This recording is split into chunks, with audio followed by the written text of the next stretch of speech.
በስመ አብ ወወልድ ወመንፈስ ቅዱስ አሐዱ አምላክ አሜን። እንደምን አደራችሁ? እንደምን ሰነበታችሁ? ምሕረቱ ብዙ የሚሆን በቸርነቱ ይህንን ጊዜ የሰጠን የጸጋ የክብር የሞገስ አምላክ እግዚአብሔር ስሙ የተመሰገነ ይሁን። የትምህርታችን ርዕስ ክርስቶስ ለምን ሰው ሆነ የሚል ነው። እግዚአብሔርን አጋዥ መንፈሱን ገላጭ አድርገን የስድስተኛውን ቀን ትምህርት እንጀምራለን። የዮሐንስ ወንጌል ምዕራፍ 1 ቁጥር 14 ላይ ያለውን በጸሎት መንፈስ ሆነን እናነባለን። ቃልም ሥጋ ሆነ፣ ጸጋንና እውነትንም ተመልቶ በእኛ አደረ። አንድ ልጅም ከአባቱ ዘንድ እንዳለው ክብር የሆነውን ክብሩን አየን። ሁሉን የያዘ ሁሉን የምትገዛ የጌታችን የመድኃኒታችን የኢየሱስ ክርስቶስ አባት እግዚአብሔር ሆይ እናመሰግንሃለን። የትንሣኤያችን ንጉሥ አንተነ፣ ሞትን እንደ እንቅልፍ የምታሳልፍ አንተነ፣ አፈርን ትቢያን የተጫነውንም ቋጥኛ አንስተህ ለሙታን ሕይወት የምትሰጥ አንተነ። በምድር ላይ ከርታታ የነበሩትን በሰማይ ሊነገር በማይችል ክብር በማይፈርስ መቅደስ የምታኖር አንተው ነህ። በእውነት ጌታችን ሆይ በምድርም በሰማይም አንተ ትክሳለህ። እናመሰግንሃለን። ልባችንን ገንዘብህ ልታደርገው የወደድህ በልብ ከተማ ላይ የምትነግስ እግዚአብሔር የተሰበረ ልብ በፊት ክብር ያለው መሥዋዕትህም የተሰበረ መንፈስ የሆነልህ እግዚአብሔር አንተ ከትሑታን ጋራ ራሳቸውን በልክ ከሚያውቁት ጋራ ለዘላለም ትኖራለህና የትሑታን አምላክ እግዚአብሔር እናመሰግንሃለን። ማዕድን የዘረጋህልን ዛሬ አይደለም፣ ገና ከእናታችን ማኅፀን ሰውረህ የመገብከን እግዚአብሔር ወደማናቀው ዓለም ስንመጣ ሳያውቁን የሚወዱንን እናት አባት ወዳጅ ዘመድ ያዘጋጀህልን፣ በልጅነታችን በገደል አፋፍ ላይ ስንሮጥ ከማናቀው ባህር ውስጥ ስንጠልቅ ማዳንህ የከለለን እግዚአብሔር እስከዚች ቀን ድረስ በልዩ ጥበቃ በብዙ ዋጋ ደርሰናልና ጌታ ሆይ ተመስገን። አምላካችን የምሽቱ መብራት አንተነ። ጀንበር ሲያዘቀዝቅ የከበበ ሁሉ ሲበተን ሁሉም ነገር ለዓይን ያዝ ያዝ ሲል የምትገኘው የማታው ወዳጅ አንተነ። አስፈሪውን ሌሊት አብረህ የምታሳልፍ አንተነ። ጌታችን ሆይ የሕይወት ብርሃናችን፣ የኑሮ መቅረዛችን፣ የሃይማኖት ፋኖሳችን ነህና እናመሰግንሃለን። ስራህን በእኛ ላይ የጀመርክ ሕያው እግዚአብሔር ልትፈጽመው አትጠረጠርም። ፈቃድ አያንስህ፣ ፍቅር አያንስህ፣ ጉልበት አያንስህም። እግዚአብሔር በእውነት እናመሰግንሃለን። አምላክ ሆይ ብዙ ዘመን ቀርበንህ ስንርቅ አንተ ግን አብዝተህ ወደ እኛ ትጠጋጋ ነበረ። እንደ ተውንህ ብትተወን ኖሮ ዛሬን አናይም ነበረ። አምላካችን ሆይ ሁል ጊዜ መሐሪ ነህ፣ ሁል ጊዜ ልዩ ነህ። ለችግራችን ስናፈቅርህ፣ ለጥጋባችን ደግሞ ስንክድህ የምንኖረውን ዋዣቂ ልጆችህን በጸና ፍቅር ስለወደድከን እናመሰግንሃለን። ጌታ ሆይ አንተ አንተነ፣ አትለወጥም። ኅብረትህ ዘላለማዊ ነው፣ ስጦታህም የማይቆጠር ነው፣ ፍቅርህም ወረት የሌለበት ነው። በእውነት ጌታችን ሆይ እናመሰግንሃለን። እኔን ባሪያህንና በፊትህ ያሉትን እነዚህን ባሪያዎችህን አቤቱ ይቅር በለን። በዓይነ ምሕረት አቤቱ ተመልከተን። ለምትሰራባት ለዛች ቀንም የበቃን የነቃን አድርገን። አምላካችን ሆይ ኑሯችንን ካንተ ጋራ እንድታደርግልን፣ ሕይወታችንን ካንተ ጋራ እንድታደርግልን፣ ለሰዎች የሰጠነውን ጊዜ፣ የሰጠነውን ፍቅር፣ የሰጠነውን አክብሮት፣ የሰጠነውን ይሉኝታ ለአንተ ማድረግ እንድንችል ጸጋህ እንዲበዛልን፣ የሚበልጠውን የሚያስመርጥ መንፈሳዊ ብርሃን እንዲሆንልን አቤቱ እንማጸናለን። ስለ ቸርነትህ ቆርሰህ እንድትሰጠን፣ ፍላጎታችንን እንድትሞላው፣ ረሃባችንን እንድታጠግበው፣ ጠመዝማዛ ቀናችንን ቀና እንድታደርገው፣ የሚሻክሩትን መንገዶቻችንን እንድታለሰልሳቸው፣ መከራችንንና ችግራችንን ሁሉ እንድታስረሳን፣ የኋላውን እየተውን ወደፊት መዘርጋት እንዲሆንልን አቤቱ እንማጸናለን። አምላካችን ሆይ ገበታችንን እንድትባርከው፣ ለሆዳችን እንጀራን ለነፍሳችን ቃልህን እንድትልክ፣ አጥንትን የሚያለመልም ያንተ መጽናናት ከኛ ጋር እንዲሆን እንጸልያለን። ብዙ የታመሙ ወገኖች፣ ብዙ መንፈሳቸው የተሰበረባቸው፣ በጭንቀት የሚወዘወዙ፣ ከቤት ለመውጣት ድፍረት ለመተኛትም ረፍት ያጡ ብዙ ወገኖች አሉ። ሰላማዊ ኢየሱስ ክርስቶስ ሆይ አቤቱ በሰላምህ አስባቸው። ጌታ ሆይ ተናገረን። ሸለቋችን እንዲሞላ ተናገረን። ተራራችን እንዲደለደል ተናገረን። ጨለማችን እንዲበራ ተናገረን። ሐዘናችን እንዲጽናና ተናገረን። ምድራችን እንድትፈወስ ተናገረን። የሚመሩት በትክክል እንዲመሩ አቤቱ ተናገረን። የቤተ ክርስቲያን አገልጋዮች በሞገስ በጸጋ በክብር እንዲወጡ አቤቱ ተናገረን። ቀጣዩን ዘመን እንድናውቀው አቤቱ ተናገረን።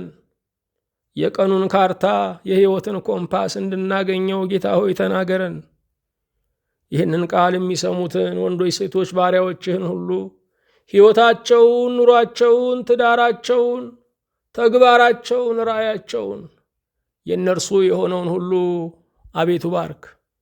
በሰማያዊ በምድራዊ በረከትህ እንድትባርከን፣ በፊትህ በቆምን ጊዜ እንድናስባቸው አደራ ያሉን ሁሉ እንድታስታውስልን፣ የታሰረ እንዲፈታ፣ ያዘነ እንዲጽናና፣ የተራበ እንዲጠግብ፣ የታረዘ እንዲለብስ፣ የተሰደደ እንዲመለስ፣ መሪር በሆነ በሰው አገዛዝ የተያዘ ነፃ እንዲወጣ፣ ከተማው መንደሩ ቀየው እሳት የሆነበት ሰላም እንዲያገኝ፣ በጦርነት ውስጥ ያሉ ሀገሮች ሁሉ ወደ ሰላም ወደ እርቅ እንዲመለሱ ኢየሱስ ክርስቶስ ጌታችን ሆይ ስለ ስምህ እንለምንሃለን። በጌታችን በኢየሱስ ክርስቶስ በእርሱ ያለ ክብር ላንተ ይገባሃል። ከእርሱ ጋራ ከመንፈስ ቅዱስም ጋራ ትክክል የሚሆን ዛሬም ዘወትርም ለዘለዓለሙ አሚን። የእግዚአብሔር የአምላካችን ስሙ የተመሰገነ ይሁን። ርዕሳችን ክርስቶስ ለምን ሰው ሆነ የሚል ነው። አምላካችን ሲፈጥረን አልቆ በመልኩና በምሳሌው ፈጠረን። በምርጫችን በወደቅን ጊዜ ደግሞ በትእዛዝ ቃል በመልእክተኛ በመንበሩ ሆኖ ሳይሆን የእኛን ሥጋ ለብሶ እኛን መስሎ በመስቀል ላይ ሙቶ አዳነን። የሰው ልጅ ዋጋው የወልደ እግዚአብሔር የኢየሱስ ክርስቶስ ደም ነው። ሰው ራሱን ማሳነስ ሌላውም ሊያሳንሰው የማይችል ዝቅ ላይል ከፍ ያለ ላይዋረድ የከበረ ትልቅ ፍጡር ሆኗል። እግዚአብሔር በተፈጥሮ ከሰጠን ክብር በላይ የእኛን ሥጋ ለብሶ የበለጠ አክብሮናል። ይሄ ሥጋችን በተፈጥሮ ከፀሐይ በታች ያለውን ዓለም እንዲገዛ እንዲያስተዳድር ተሹሞ ነበረ። በክርስቶስ ሰው መሆን ግን ይሄ ሥጋችን ከመናብርት ከስልጣናት ከኃይላት በላይ በሥላሴ ዙፋን ተቀመጠ። አክባሪያችንን ማክበር ወግ ነው። ወዳጃችንን መውደድም ሰውነት ነው። እግዚአብሔርን በማክበር አንቀድመውም፣ በመውደድም አንቀድመውም። አስቀድሞ ወደደን፣ ወደድ ነው። አስቀድሞ አከበረን፣ አከበር ነው። እግዚአብሔር የማይጠልቅ ጀንበራችን ሆኖ ወጥቶልናል። የጌታችን የኢየሱስ ክርስቶስ ሰው መሆን ወይም ተዋህዶ ዘላለማዊ ነው። ተዋህዶ በሰውና በእግዚአብሔር መካከል ያለው የአንድነት ማሰሪያ ነው። ተዋህዶው መለየት የለበትም፣ ዘላለማዊ ነው። ስለዚህም በሰውና በእግዚአብሔር መካከል ያለው አንድነትም በዚያው መጠን ዘላለማዊ ነው። አዎ የእግዚአብሔር ልጅ በለቢሰ ሥጋ በረት በወረደ ጊዜ ሥጋ ደግሞ በተዋህዶ መንበረ ሥላሴ ላይ ተቀመጠ።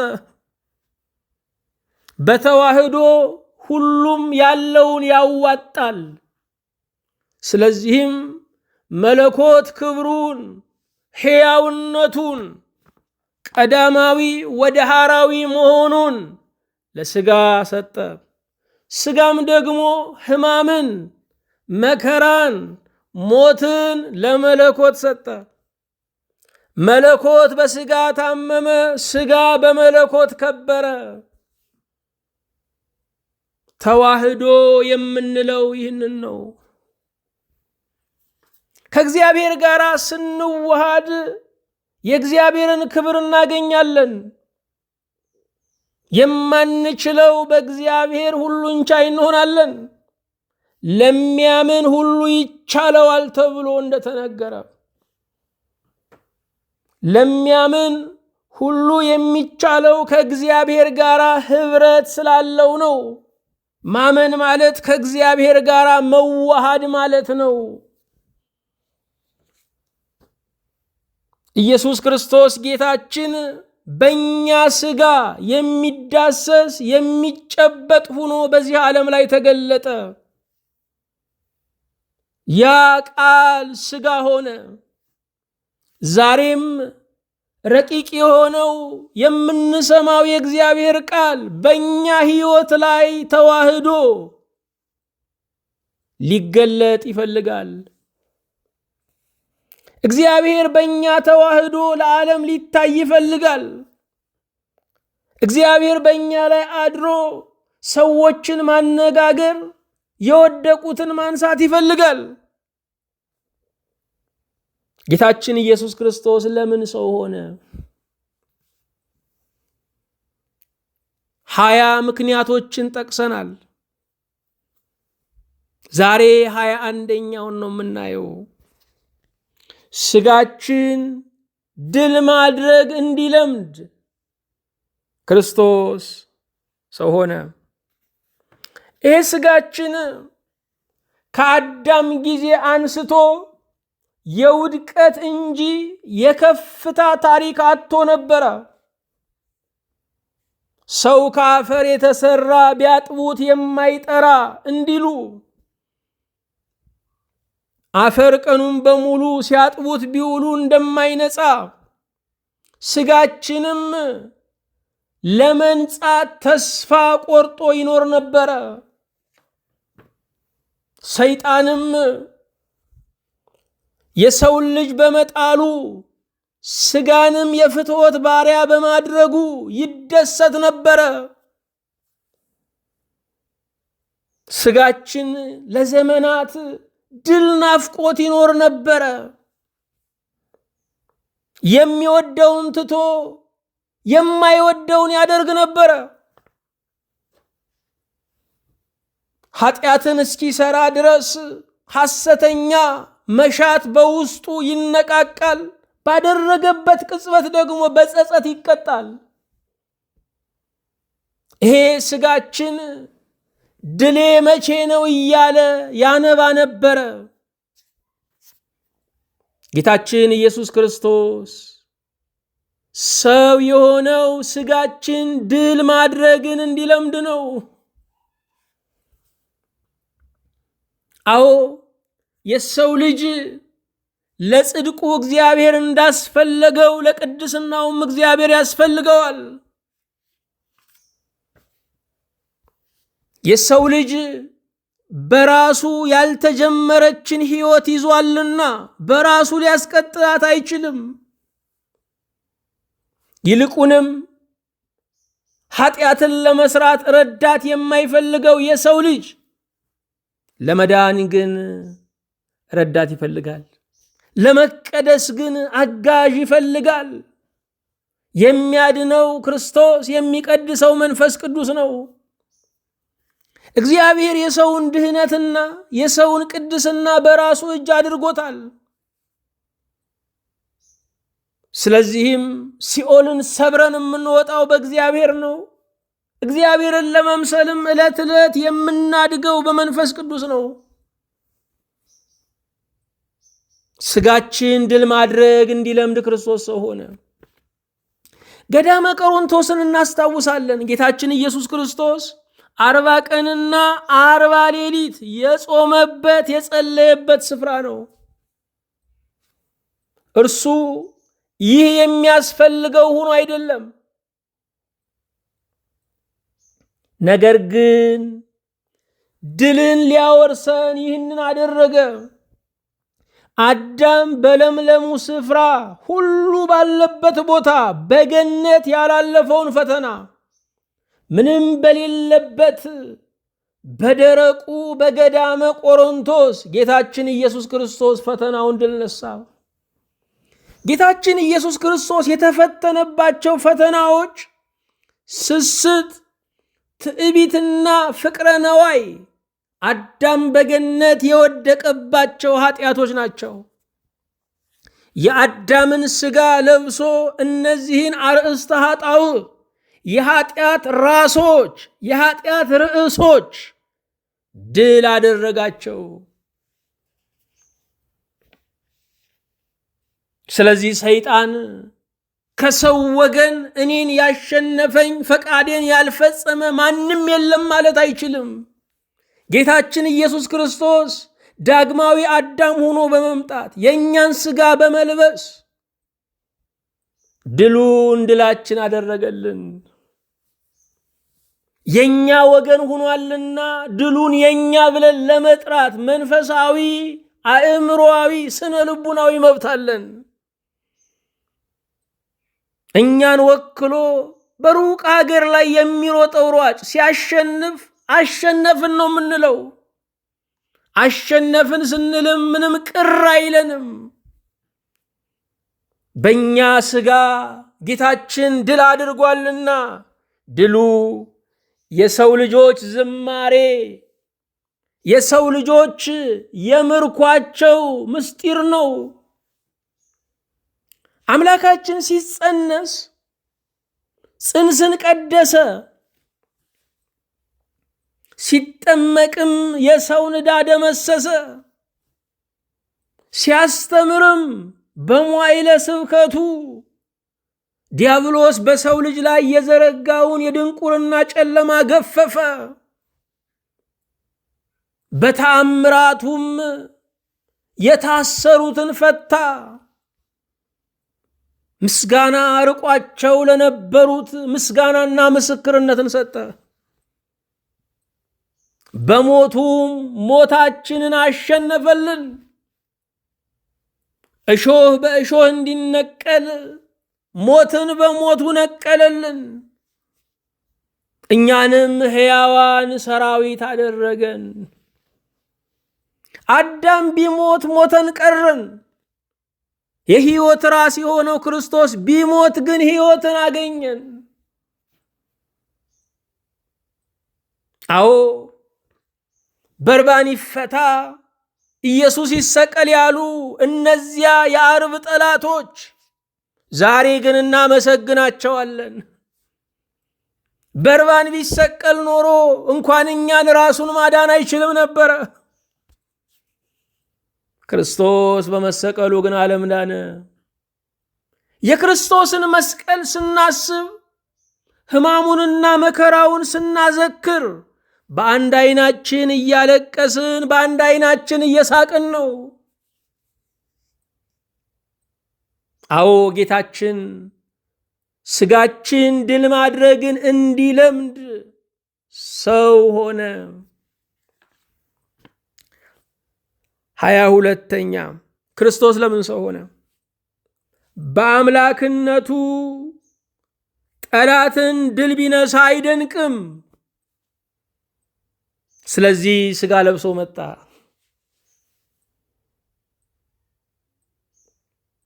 አምላክነትን የተመኘውን ጠላትን ሊያሳፍር ክርስቶስ ሰው ሆኖ መጣ። ሰይጣን አምላክነትን ይፈልግ ነበረ። ይህንንም ለአዳም አስተማረ። በዘመናት ሁሉ የተነሱ ነገስታት ንግስና አልበቃ ብሏቸው ራሳቸውን ጣዖት አከል አድርገው ሲያስመልኩ ኑረዋል። እነ ናቡከደነጾር፣ እነ ቄሳር ራሳቸውን ሲያስመልኩ ኑረዋል። በዘመናችንም ያሉ ነገስታት፣ መሪዎች ፈጠርናችሁ ለማለት ሩብ ጉዳይ ነው የቀራቸው። ነገስታት መቆሚያ ሲያጡ ወደ አማልክትነት አስተሳሰብ ይገባሉ። ሰው መሆናቸውን ይረሳሉ። ሟች መሆናቸውን ዘንግተው ይገድላሉ። ኢየሱስ ክርስቶስ ጌታችን አምላክነትን የተመኘውን ጠላትን ሊያሳፍር ሰው ሆነ። በአምላክነቱ ድል ቢነሳ አይደንቅም ነበረ። ምክንያቱም ሁሉን ቻይ ነው። ይሄ ያቅተዋል፣ ይሄ ይገድበዋል፣ ይሄ ግድግዳ ይመልሰዋል አይባልም። እሱ የኃያላን ኃያል፣ ለኃያላንም የኃይላቸው ምስጢር ነው። የጠቢባን ጠቢብ፣ ለጠቢባንም በአይምሯቸው ዕውቀትን የሳለ እርሱ ነው። በአምላክነቱ በዙፋኑ ሆኖ ድህነትን መፈጸም ይችላል። ነገር ግን አይደንቅም ነበረ። የሚደንቀው ሁሉ ያለው ሁሉ እንደሌለው ሆኖ መስቀል ላይ እርቃኑን መዋሉ ነው። ሁሉ ያለው ሁሉ እንደሌለው ሆኖ የኃያሉ የባለጠጋው የአብ ልጅ ከድንግል ሰው መሆኑ ከአንዲት ብላቴና፣ ትንሽ ብላቴና፣ ከአንዲት ድሃ፣ ከአንዲት ምስኪን፣ ነገር ግን የቅድስና ሀብት ከበዛላት ከእርሷ ሰው መሆኑ የሚደንቅ ነው። እርሱ እናቱን መረጠ። እኛ እናታችንን አልመረጥንም። እኛ የመምረጥ ዕድል ቢኖረን ኖሮ በዓለም ላይ ያሉ ቀዳማዊት እመቤቶች በሚሊዮን ልጅ ያገኙ ነበረ። ምክንያቱም ድሃን እናቴ ብሎ የሚመርጥ የለም። ወላጆቻችንን የተቀበልነው ስለተመረጠልን ነው። አማራጭ ስለሌለን ነው። አምላክ ግን እናቱን መረጠ። እናት የምትሆነውን እርሷን መረጠ።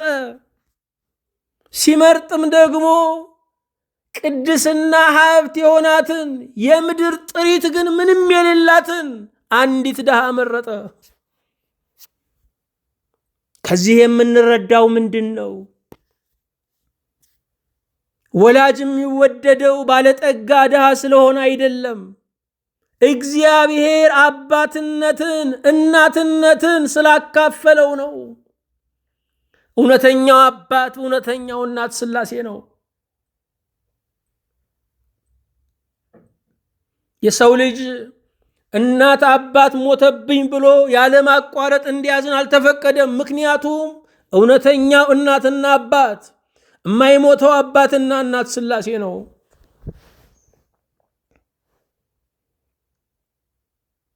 ድሃ ወላጆቻችንንም ልንወዳቸው ይገባል። ጌታችን ኢየሱስ ክርስቶስ በመስቀል ላይ ሆኖ ለእርሱ በሚታሰብለት ሰዓት ደሙ ፈሶ እያለቀ ሳለ፣ ስጋው እየተጎረደ እየወደቀ ሳለ፣ አጥንቱ መያያዣ አጥቶ እየተለያየ ሳለ ስለ እናቱ ያስብ ነበረ። በታላቅ ጭንቅ ውስጥ፣ በበሽታ ውስጥ፣ በእስር ቤት፣ በስደት ብትሆኑም እናታችሁን አስቡ ሊለን ነው።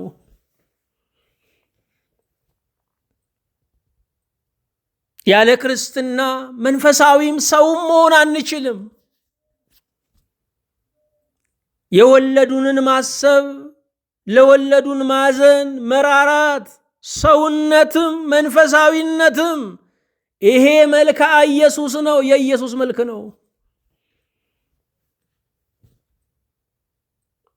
ጌታችን ኢየሱስ ክርስቶስ ለምን ሰው ሆነ? 23ኛ ከበደል በፊት ከነበረው በላይ ሊያከብረው። የሰው ልጅ በተፈጥሮ ክቡር ነው። ያንን ክብሩን ኃጢአት ተጋፋው። የከበሩ ባለስልጣኖች በጥቂት ሙስና በምንለው ስሙን ከሽነን ሙስና በምንለው በእርግጥ ጥፋት ማለት ነው። ሙስና በምንለው ነገር ትልልቅ ባለስልጣኖች ሲረክሱ፣ በእጃቸው ላይ ሰንሰለት ሲያርፍ ወደ ወህኒ ሲወርዱ እናያለን። ትንሽ በሚመስል በዕፀ በለስ አዳም ወደቀ፣ ወደ ወህኒ ተላከ። በእስር ቤት አይታችሁ ከሆነ ሰምታችሁ ከሆነ የበለጠ ጉልበተኛ ትንሹን እስረኛ ያስጨንቃል። አዲስ ከሆነ የሻማ እየተባለ ይደበደባል። ከከረመ ደግሞ ለትልልቆቹ እየታዘዘ እየገበረ ይኖራል። አዳም ተፈርዶበት ወደ ወህኒ ዓለም በመጣ ጊዜ ልጆቹ የበላዩ የበታቹን የሚያሰቃይበት የሻማ እያለ የሚያስጨንቅበት ምድር ተፈጠረች። አንዱ በአንዱ ላይ የበላይ የሚሆንበት፣ አንዱ በአንዱ ላይ አዛዥ የሚሆንበት፣ አንዱ በአንዱ ላይ አስጨናቂ የሚሆንበት ስርዓት የወህኒው ስርዓት ነው። እግዚአብሔር አስቀድሞ ዓለምን ሲፈጥር ሰው ለሰው ጥያቄ እንዲሆን አድርጎ አልፈጠረም። አንዱ የአንዱ ረፍት እንጂ አስጨናቂ እንዲሆን አልፈጠረም። እስር ቤቱ የወለደብን ጠባይ ነው። ወንጀል የወለደብን ጠባይ ነው። ጌታችን ኢየሱስ ክርስቶስ ሰው በሆነ ጊዜ ግን አዳምን ከበደል በፊት ወደ ነበረው ክብር መለሰው። ከበደል በፊት ወደ ነበረው ማንነት አይደለም፣ ከዛ በላይ ነው የመለሰው። በመዝሙር 81 ቁጥር 6 ላይ መዝሙር 81 ቁጥር 6 እንዲህ ይላል፣ እኔ ግን አማልክት ናችሁ፣ ሁላችሁም የልዑል ልጆች ናችሁ ይላል። አሁን ለሰው ልጆች የተሰጠ ስያሜ ነው። አማልክት ናችሁ፣ ሁላችሁም ደግሞ የልዑል ልጆች ናችሁ። ልዑላን ናችሁ፣ ልዕልቶች ናችሁ ማለት ነው። ልብ አድርጉ። አዳም የወደቀው አምላክነትን ፈልጎ ነው። አሁን ደግሞ በክርስቶስ ሰው መሆን የሰው ልጆች አማልክት የልዑል ልጆች ተባሉ። የአማልክት አምላክ እያለን እግዚአብሔርን እናሞግሰዋለን፣ እናገነዋለን። አማልክት የተባሉ ምንድን ናቸው? ጣዖታት ናቸው? መናፍስት ናቸው? አጋንንት ናቸው? አይደሉም። አማልክት ዘበጸጋ የተባሉ ቅዱሳን ናቸው። የአማልክት አምላክ ማለት የሰው ልጆች የቅዱሳን አምላክ ማለት ነው። የሰው ልጆች በውክልና ትንንሽ ገዢዎች ናቸው። አምላክ ማለት ገዢ ማለት ነው። አማልክት ማለት ገዢዎች ማለት ነው። እግዚአብሔር ምሳሌውን ለሰው ልጅ አካፍሏል። ከሰማይ በታች ያለውን እንዲያስተዳድር ሰጥቶታል። ሰው ገዢ ነው፣ በጸጋ አምላክ ነው። የአማልክት አምላክ የቅዱሳን አምላክ ማለት ነው። በጌታችን በኢየሱስ ክርስቶስ ሰው መሆን አማልክት ናችሁ ተባልን፣ ገዢዎች ናችሁ ተባልን። በእውነት ይሄ ከመበደላችን በፊትም ያልነበረን ክብር ነው። በተፈጥሮ በአዲስ ማንነታችንም ያልነበረን ክብር ነው። ይህንን ያደለን እግዚአብሔር ስሙ የተመሰገነ ይሁን። 24ኛ ክርስቶስ ለምን ሰው ሆነ? እግዚአብሔርን በከፍታው ለመረዳት ሥጋ ባለበት ሁኔታ ስለማይችል ነው። እግዚአብሔርን በከፍታው ለመረዳት ሥጋን ባለበት ሁኔታ ለማክበር ስለማይቻል ነው። ልብ አድርጉ። እግዚአብሔርን በከፍታው መረዳት አይቻልም። ስለዚህ አንድ ልጁ በአባቱ ሕፅን በአባቱ እቅፍ የነበረው እርሱ ተረከው ተብሎ ተጽፏል። እግዚአብሔርን የሚገልጠው እግዚአብሔር ብቻ ነው። የነቢያትም የአበውም ቋንቋና ገለጻ እግዚአብሔርን ሊገልጠው አልቻለም። ስለዚህ ራሱ እግዚአብሔር ሰው ሆነና እግዚአብሔርን ገለጠ። እግዚአብሔርን በከፍታው ማንም ሊረዳው አይችልም። ስለዚህ እግዚአብሔር በሰው ደረጃ ራሱን ዝቅ አደረገ። ይሄ ብቻ አይደለም፣ ሥጋ ባለበት ሁኔታ ሊያከብሩት ሊያድኑት አይቻለውም። ስለዚህም ሥጋን መዋሃድ አስፈለገ። ሥጋን በጥገና ሥጋን በሕክምና ማዳን አይቻልም። ያለበት ዝቅጠት እጅግ የጠለቀ ነው። ስለዚህ ሥጋን ባለበት ሁኔታ ለማክበር ስለማይቻል ካልተዋሃደው በቀር ሥጋን ማትረፍ ስለማይቻል ክርስቶስ ሰው ሆነ። ስለዚህ ሥጋችንን ተዋሃደ፣ ቀደሰው። ነፍሳችንን ተዋሃደ፣ ቀደሳት። መንፈሳችንን ተዋሃደ፣ ቀደሰው። ለአምላካችን ለእግዚአብሔር ምስጋና ይሁን።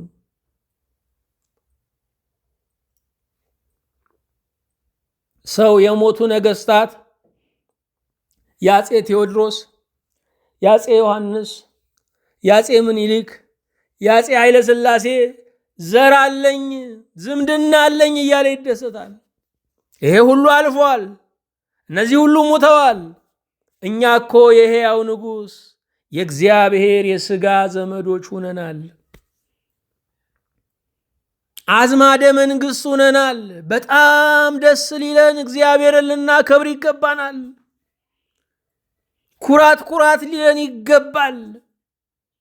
በሌላ መኩራት እኮ ነው የተከለከለው። በእግዚአብሔር መኩራትማ ተፈቅዷል። የሚመካ በእግዚአብሔር ይመካ ተብሎ ተጽፏል።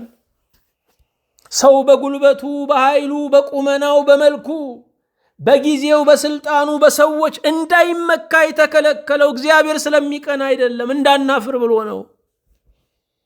በውበት የተመካ ውበቱ ይረግፍበታል። በጉልበት የተመካ ጉልበት ይደክምበታል። በዘመድ የተመካ የተመካባቸው ጠላት ይሆኑታል። በወዳጅ የተመካ በወዳጁ ጉድጓድ ውስጥ ይወድቃል። በሌላ መመካት የተከለከልነው እንዳናፍር ነው። በእግዚአብሔር መመካት ግን ተፈቅዷል። ክርስቶስ ሰው ሆነ ብለን መመካት፣ የእኛን ሥጋ አከበረው ብለን መኩራት ይገባናል። ክርስትና ቀና ብለን የምንሄድበት የነፃነት ሃይማኖት ነው። ነፃ የሚያወጡንን አንናፍቅም። እኛ ነፃ አውጫችን ክርስቶስ ነው። በክርስቶስ ነፃ ወጥተናል። 25ኛ ጠበኞችን ሊያስታርቅ ክርስቶስ ሰው ሆነ። ጠበኞችን ሊያስታርቅ ክርስቶስ ሰው ሆነ። 7 ጠበኞች ተፈጥረው ነበረ። እነርሱን ሊያስታርቅ ክርስቶስ ሰው ሆነ። በክርስቶስ ሰው መሆን ሰማይና ምድር ታረቁ። በክርስቶስ ሰው መሆን ሰውና እግዚአብሔር ታረቁ። በክርስቶስ ሰው መሆን ነፍስና ሥጋ ታረቁ። በክርስቶስ ሰው መሆን ሰውና መላእክት ታረቁ። እርሱ በሥጋው ወይም በተዋህዶ የጠብን ግድግዳ አፈረሰ። የጠብን ግድግዳ አፍርሶ አስታረቀን። የጠብን ግድግዳ አፍርሶ አገናኘን። በአይሁድ መቅደስ ውስጥ ወደ ይሁዲነት የመጡ አሕዛብ ነበሩ። ነገር ግን ከዋነኛዎቹ አይሁዳውያን ጋር በዘር የአብርሃም ዘር ከሆኑት ጋር አብረው ማምለክ አይችሉም ነበረ። ስለዚህም ግንብ ተገንብቶ ከግንቡ ወዲህ አሕዛብ ከግንቡ ወዲህ አይሁድ ያህዌን ያመልኩ ይጠሩ ነበረ። በአንድ መቅደስ ውስጥ ሁለት ሕዝብ ሆነው ይቆሙ ነበረ። ክርስቶስ የጠብን ግድግዳ ፈረሰ፣ ቀላቀለው፣ አንድ አደረጋቸው። ቤተ ክርስቲያን የምንላት የሕዝብና የአሕዛብ ውህደት በክርስቶስ አንድ አካል የሆኑባት የእግዚአብሔር መድረክ ናት። በቤተ ክርስቲያን ውስጥ የዘር የቀለም ልዩነት ካለ የክርስቶስን ሰው መሆን የክርስቶስን መስዋዕትነት መቃወም ነው። ጌታችን ኢየሱስ ክርስቶስ በጽንሰቱ በሕዝብና በአሕዛብ መካከል የነበረውን ጠብ ሻረ። ቅዱስ ማቴዎስ እንደጻፈልን በማቴዎስ ወንጌል በምዕራፍ 1 ላይ የዘር ሐረጉን ስንቆጥር በክርስቶስ የዘር ሐረግ ውስጥ ከአሕዛብ ወገን የሆኑ ሰዎች ተጠቅሰዋል። ለምሳሌ ሞዓባዊቷ ሩት ተጠቅሳለች። በዘዳግም 23 ቁጥር 3 ላይ አሞናዊና ሞዓባዊ ወደ እግዚአብሔር ጉባኤ አይግባ፣ እስከ 10 ትውልድ ድረስ ለዘላለም ወደ እግዚአብሔር ጉባኤ አይግባ ይላል። ወደ እግዚአብሔር ጉባኤ ብቻ አይደለም፣ ወደ ክርስቶስ ቅድመ አያትነት ሞዓባዊቷ ሩት ገብታለች። ጌታችን ኢየሱስ ክርስቶስ የተወለደው ከሕዝብና ከአሕዛብ ነው። በልደቱ ሕዝብና አሕዛብን አስታረቀ። አይሁድ ብቻ እንዳይወቀሱም በሞቱ አይሁድም ሕዝብም አሕዛብም ሁሉም ፈረሙ።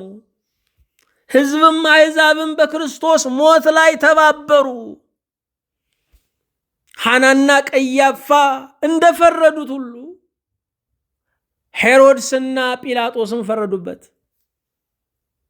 ሄሮድስና ጲላጦስ የመላው ዓለም ገዢ የቄሳር ወኪሎች ናቸው። ስለዚህ በክርስቶስ መሞት ላይ አይሁድ ብቻ ተጠያቂ አይደሉም።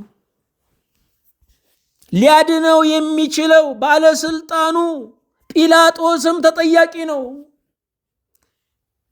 በሞቱ ዓለም ተባበረ፣ በልደቱም ሕዝብና አሕዛብ ተገናኙ። ቅዱስ ጳውሎስ በኤፌሶን ምዕራፍ 2 ቁጥር 14 ላይ እርሱ ሰላማችን ነውና ሁለቱን ያዋሃደ በአዋጅ የተነገሩትንም የትእዛዛትን ሕግ ሽሮ በመካከል ያለውን የጥል ግድግዳ በሥጋው ያፈረሰ፣ ይህም ከሁለታቸው አንድን አዲስን ሰው በራሱ ይፈጥር ዘንድ ሰላምንም ያደርግ ዘንድ ይላል። እርሱ ሰላማችን ነውና ይላል። ክርስቶስ ሰላም የሚሰጠን ብቻ አይደለም፣ ራሱ ሰላማችን ነው። ሰላም ክርስቶስ ነው። ሰላም የክርስቶስ ሌላኛው የግብር ስሙ ነው። ሰላማችን ነው። የሀገር ሰላም፣ የነፍስ ሰላም ነው። ሁለቱን ያዋሃደ ማንን? ሕዝብና አሕዛብን አንድ አካል ያደረገ፣ በአዋጅ የተነገሩትንም የትእዛዛትን ሕግ ሽሮ። በአዋጅ የተነገረው ትእዛዝ ምንድን ነው? አሞናዊ ሞዓባዊ ወደ እግዚአብሔር ጉባኤ አይግባ የሚለውን። በአይሁድና በአሕዛብ መካከል ወይም በሌላ አነጋገር በሕዝብና በአሕዛብ መካከል ሁለት ግንቦች በዋናነት ቆመው ነበረ። የመጀመሪያው የግዝረት ግንብ ነው። የተገረዘና ያልተገረዘ ተብሎ ተለይቶ ነበረ። ሁለተኛው የመብል ግንብ ነው። ይሄንን ብላ ይሄንን አትብላ በሚል በአዋጅ የተነገሩትን እነዚህን ሽሮ በመካከል ያለውን የጥል ግድግዳ በስጋው ያፈረሰ፣ በትምህርቱ ብቻ አይደለም፣ በስጋው ሰው በመሆኑ ከሕዝብና ከአሕዛብ በመጸነሱ በመወለዱ ያፈረሰ፣ ይህም ከሁለታቸው አንድን አዲስን ሰው በራሱ ይፈጥር ዘንድ ከሁለታቸው ከሕዝብና ከአሕዛብ አንድ ሰው አንድ አካለ ክርስቶስ የምትባል ቤተ ክርስቲያንን ይፈጥር ዘንድ። ልብ አድርጉ፣ ክርስቶስ የእድሳት ሥራ አይደለም ያደረገው፣ የመፍጠር ሥራን ያከናወነው። ድህነት ሁለተኛ ተፈጥሮ ነው፣ እንደገና መፈጠር ነው። ሰላምን ያደርግ ዘንድ፣ አዎ ሰላምን በሕዝብና በአሕዛብ በወገንና በወገን መካከል እርሱ አደረገ። ለአምላካችን ለእግዚአብሔር ምስጋና ይሁን። እንቀጥላለን። ክብሩ ለእግዚአብሔር፣ በረከቱ ለእኛና ለሕዝባችን ይሁን። ክርስቶስ ለምን ሰው ሆነ? ስጋችን ድል ማድረግ እንዲለምድ፣ ከበደል በፊት ከነበረው በላይ ሊያከብረን፣ እግዚአብሔርን በከፍታው ለመረዳት፣ ስጋን ባለበት ሁኔታ ለማክበር ስለማይቻል፣ ካልተዋሃደው ስጋን ማትረፍ ስለማይቻል፣ ስለዚህ ሰው ሆነ፣ ተዋሃደ። ጠበኞችን ሊያስታርቅ፣ ሕዝብና አሕዛብን፣ ሰውና እግዚአብሔርን፣ ሰውና መላእክትን፣ ነፍስና ስጋን፣ እነዚህን ሊያስታርቅ ክርስቶስ ሰው ሆነ። ሕዝብና አሕዛብ ተጣልተው በአዋጅ ተለያይተው ይኖሩ ነበረ።